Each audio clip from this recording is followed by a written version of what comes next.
Tama.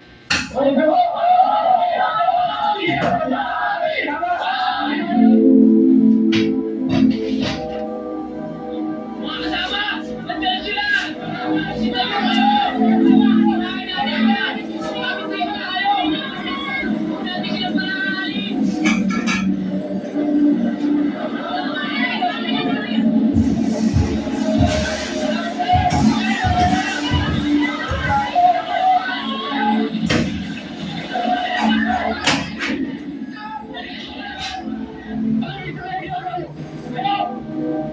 hindi na kayo pwede magdalito! Tigilan niyo ang pagpulo ng sahod! Puputol ka rin! Silahin! Kaya ka silahin tayo! Ayaw mo silahin! Ha?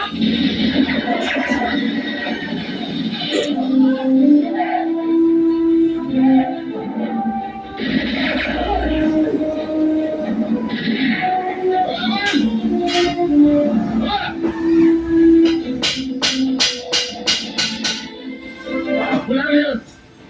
Hindi na kayo pwede pumutol ng kahoy! Para tingin niyo kay Congressman yan!